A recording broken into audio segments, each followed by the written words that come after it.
guys? This is Buck's RC World with the Axialfest wrap-up on all the carnage and destruction we did here at Axialfest. So, got my wife behind the camera filming, thank you. Yes. So we'll start with the Gravedigger. So Liam went through mud, water, everything with the Gravedigger fire. And what I think I did, what happened is I took apart the transmission to take out the plastic gears when I was doing the transmission in it. And if you see here, like, okay, so the front bevel gears still obviously work, but only the rear wheels are driven right now.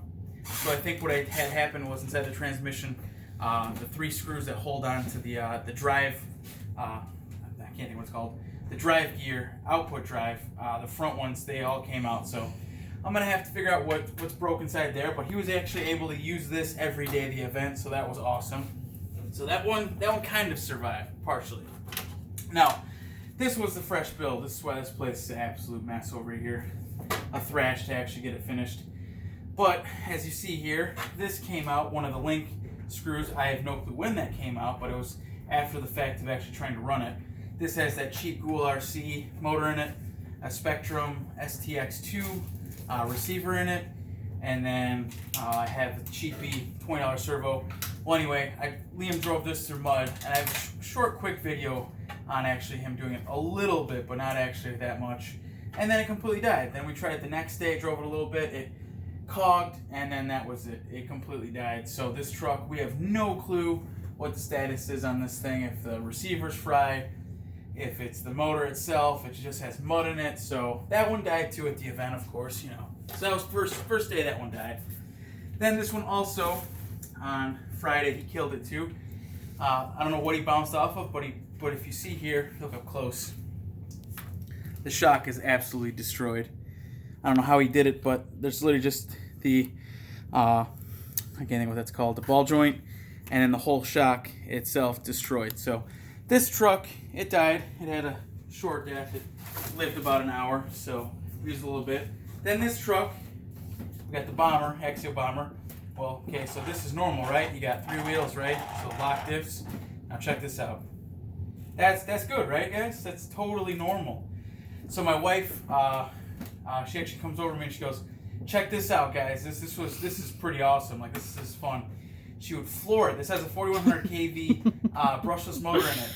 She'd floor it as fast as it could go and then jam it in reverse, and was doing literal backflips with it, guys.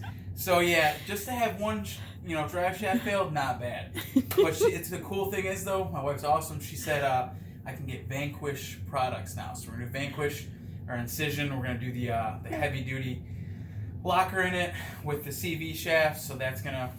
I'm looking forward to this upgrade. That's gonna be fun. So that one did survive all the way until the car, and I found that out. Okay, now we go on to the Exoterra. This one kind of broke, kind of didn't. This one, I don't know if it's my fault, but whatever. If you can see here, yeah, it's not steering so well.